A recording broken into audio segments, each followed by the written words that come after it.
जनता था। सवाल रख रहा हूं, मोदी वर्सेस जनता था, खड़गे साहब ने कहा। और दूसरी बात उन्होंने बोली कि मोदी के खिलाफ नीतियां जो थी, मोदी के खिलाफ जो नीतियां थी वो उस पर चुनाव था। मैं बातचीत के सिलसिले को जनता बहुत देर से राजनीतिक विश्लेषक को बहुत सुन रहे हैं लोग। कांग्रेस का एक रिव्यू लेके जनता के पास ही आऊंगा। सारे लोग जनता को अब सुनना चाहते हैं, सब सुन सुन के स्टूडियो में थक गए हैं जी। सारे विश्लेषणों को जी वेरी क्विक। सबसे पहले तो आज जो जैसी आराम से आज शुरुआत की है, मैं बहुत खुश हूं। देखिए, मेरा हिसाब किताब नहीं बदलता है। मेरा जो पहले था वो बीच में भी रहा, वो अब भी है, वो आगे भी रहेगा। यू कह रहे हो। देखिए आज जो बहुत बहुत शुभकामनाएं। Thank you. आज जो ये मैंडेट आया है, सही मायनों में ये देश की जनता ने चुनाव लड़ा, एक तानाशाही के खिलाफ, एक हिटलरशाही के खिलाफ, ईडी सीबीआई इनकम टैक्स के दुरुपयोग के खिलाफ, महंगाई के खिलाफ, बेरोजगारी के खिलाफ। महिलाओं ने, आधी आबादी ने अपनी ताकत और शक्ति दिखाई। जो व्यक्ति 400 पार करने की बात कर रहा था, जो व्यक्ति 370 करने की बात कर रहा था, वो आज 275 पर। Very quick. बीजेपी, देन फिर जनता के पास मैं आ गया। साहब आपका नाम? हाँ जी, उदय गिल साहब, मैं 2 बजे से आपके पास आया, एक तो चश्मा और एक आपके बाल, 2 बजे से आ गया था। मैं आता हूं। कांग्रेस न जाने किस में खुशी है। अरे आप हार चुके हैं, 2 गठबंधन चुनाव लड़ रहे थे, सरकार अभी बना रहे हैं। सरकार हम बना रहे हैं, खुश किस बात के हो रहे हैं आप? सरकार अरे क्या नाम है? अभिषेक सांगवान। मैं कहना चाहता हूं कि ये चुनाव तानाशाही के खिलाफ, ईडी के खिलाफ, सीबीआई के खिलाफ, बेरोजगारी के खिलाफ ये चुनाव है। भगवान राम तो बैठ गए, लेकिन राम राज्य आना अभी जी। अरे एक मिनट, क्विक। प्रतीक जी, जब भूखे आदमी को एक कप चाय मिल जाती है ना, वो लोग तो सोचता है कि मैं पेट भर गया है मेरा। हाँ। अरे 90 सीटों में सरकार बनेगी, कहां से बनेगी? आज मैं कह रहा हूं, आपको पहले से बता रहा हूं, खड़गे जी इस्तीफा देंगे और ये परिवार यदि अध्यक्ष बनता है तो कांग्रेस फिर टूटेगी। जनता के व्यूज हैं। Very quick. जनता। जनाब आपका नाम? उदय गिल जी, क्या काम करते हैं? हाँ, आपको सारा मालूम है मेरे नहीं, फिर भी बता दीजिए। मैं तो गवर्नमेंट जॉब में हूँ। अच्छा, वाह, आज बहुत जरूरी था बोलना। जी बोलिए। आप सभी लोगों ने सुना है कि जो राम को लाएंगे हम उनको लाएंगे। उन लोगों ने भी इनको नकार दिया है। अब राम ने कहा, अब मैं तुम्हें लाता हूँ, तुम मुझे क्यों लाओगे? मैं तुम्हें लाता हूँ। नीति जी वेरी क्विक। दुबे जी बहुत बहुत शुक्रिया। आज मैंने अभी, क्योंकि बहुत लंबी फहरिस्त थी, मैंने अभी किसी को इंट्रोड्यूस नहीं किया। नीति जी। लोकतंत्र में जनादेश को मैं अभिनंदन, जो भी जनादेश है उसका मैं अभिनंदन करती हूँ, और एक हेल्दी डेमोक्रेसी का साइन जरूर है। यहाँ पे एक मंथन की आवश्यकता जरूर है, इतना मैं जरूर बोलूंगी। लेकिन एक बहुत बड़ी बात यह है कि अभी भी एनडीए की ही सरकार बन रही है। कांग्रेस का आंकड़ा अभी भी 2 अंकों पर है। वो तो कल बातचीत होगी ना आपकी। उसके बाद सबसे बड़ा प्रतीक जी जो हाँ जी क्या ये सरकार केंद्र का। अच्छा, ये गिरेगी। अच्छा, ओहो, ठीक है, वेरी क्विक। अभी पहली बात तो सरकार गिरी, अभी तो सरकार कोई बनी नहीं है। असलियत बात यह है कि मोदी जी अपने दम पर भारतीय जनता पार्टी मैंडेट को भी नहीं छू पाई है, जो जनादेश होता है या जो बहुमत होता है। पहली बात। दूसरी बात, कल हम तय करेंगे। अभी नीतीश जी भी हैं, अभी नायडू साहब भी हैं, नवीन पटनायक भी हैं। क्या बात है, ये इसे कहते हैं डोरे डालना।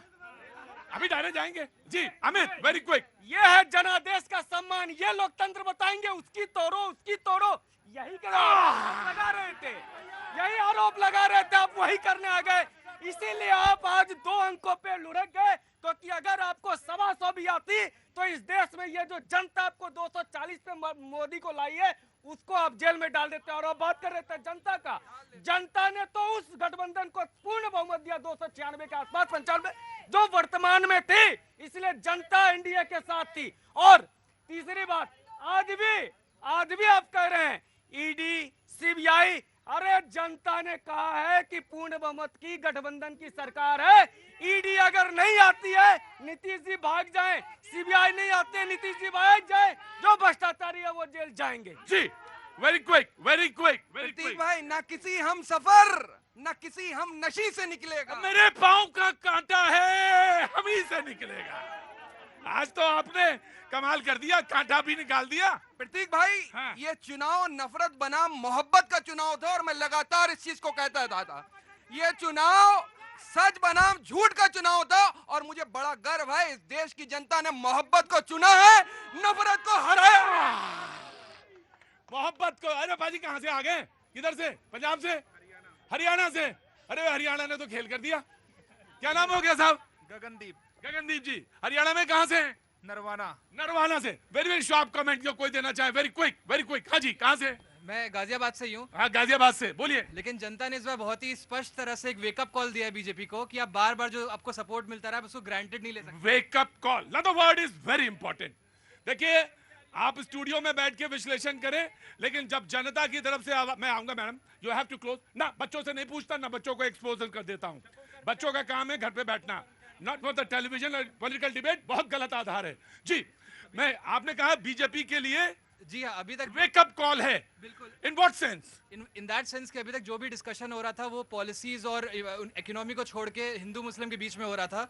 एंड अब बीजेपी ने अच्छे काम भी किए, बुरे भी काम किए, लेकिन वो सामने नहीं ला रहे थे। अब जो नेक्स्ट इलेक्शन होगा इसमें ये हम होपफुल हैं कि पॉलिसीज पे डिस्कशन होगा इंस्टेड ऑफ जो भी डिवीजन चल रहा था। अब जो बातचीत होगी, जो नैरेटिव है, जो बातचीत का सिलसिला जुड़ेगा, उस पर पॉलिटिकल डिसेंस। आम आदमी पार्टी से तो पूछना चाहिए भाई। अरे आम आदमी पार्टी से नहीं पूछेंगे। मैं आपके पास भी आया। क्या नाम है सर? अश्विनी बाली, फरीदाबाद। जी, अश्विनी बाली, फरीदाबाद। फरीदाबाद से आए। हरियाणा से हैं जी। हरियाणा में तो बड़ा अच्छा हुआ चुनाव, देखा मैंने, बड़ा जबरदस्त। क्या काम? रिटायर्ड। मैं आता हूँ आपके पास ना। तो आम आदमी पार्टी, प्रतीक भाई जो कहते थे हम राम को लाएं, उनको भगवान राम बोले कि हम लेकर चलते हैं, उनको लेकर चले गए। ये चुनाव बड़ा है स्पष्ट है। मैं सर झुका करके देश की जनता को जो महापर्व चुनाव में हिस्सेदारी लिए उनको मैं नमन करता हूं कि एक स्पष्ट जनादेश दिया। ये चुनाव जनता बनाम अवतार की लड़ाई थी। ये चुनाव अवतार बनाम संविधान की लड़ाई थी। ये चुनाव अवतार बनाम लोकतंत्र बचाने की लड़ाई थी। और ये जो परिणाम आया है स्पष्ट संदेश है कि बेरोजगारी हटाने का चुनाव है, महंगाई खत्म करने का चुनाव है, तानाशाही और लोकतंत्र को खत्म करने, लोकतंत्र बचाने की लड़ाई है, तानाशाही खत्म करने का चुनाव। बीजेपी सबसे आखिर में उठी है। बीजेपी, मैं आ गया दुल्हा के साथ संभाला चल रहा। मैं उसके स्वागत करूंगा, अभी करूंगा भी, समाजवादी पार्टी का भी करूंगा जी। BJP, sharp comment. अरे आपके नेता तो शराब घोटाले में प्रचार करने के बाद जेल चले गए, 7 सीट आप हार गए हैं। आप किस आधार पर कहते हैं कि आप संविधान बदलेंगे? और आप जिसके साथ खड़े हैं, इमरजेंसी लगाकर पूरे लोकतंत्र को जेल में बंद करके संविधान की प्रस्तावना बदलने वाले के साथ खड़े हैं और बताते हैं संविधान बचाने की बात करते हैं। संविधान की प्रस्तावना जिसको डॉक्टर अंबेडकर ने कहा कि ये संविधान की आत्मा है, उसको बदलने का काम कौन किया? कांग्रेस ने किया। और ये उनके साथ खड़े थे और जेल। जी, मैं आपको बताऊं, जब मैं आ रहा था आज तो दिन भर मैंने बहुत आराम किया, बहुत रेस्ट किया, टेलीविजन सेट पे बैठा रहा, तमाम सारे लोगों को फोन किया। मैंने यूपी में एक शख्स को फोन किया, हमने कहा बताओ भाई ये यूपी में कैसे हुआ? बोले कि देखिए ये चुनाव बड़े महत्वपूर्ण है, जो फैक्टर यूपी में लगा वो बिहार में नहीं लगा। लोगों ने कहा संविधान बचाना है, उसका असर यूपी में कुछ, बिहार में कुछ। जी, मध्य प्रदेश में कुछ था असर, बिल्कुल मध्य प्रदेश में बिल्कुल असर। तो महाराष्ट्र, बंगाल, यूपी, राजस्थान, ये बड़े फैक्टर्स हैं जिसपे खास तौर से बात होगी। मैं बिल्कुल आऊंगा जी। पहले एक आदमी से मिलने दीजिए मुझे। पहले दे नमस्ते। अरे नमस्ते भैया, क्या नाम है? प्रीतम। अच्छा प्रीतम, क्या काम करते हैं? हलवाई का काम। हलवाई? अरे वाह वाह वाह। कहाँ के रहने वाले हैं? आगरा के। तो क्या वोट दिया था? हाँ, दिया था। किसको? बीजेपी को। बीजेपी को वोट दिया था। अच्छा, जब वोट दे रहे थे तो अब तो पूछ सकता हूँ कि क्या सोचा था जब बीजेपी को वोट दे रहे थे? आगरा से हैं आप, तो क्या सोचा था? जीतेगी।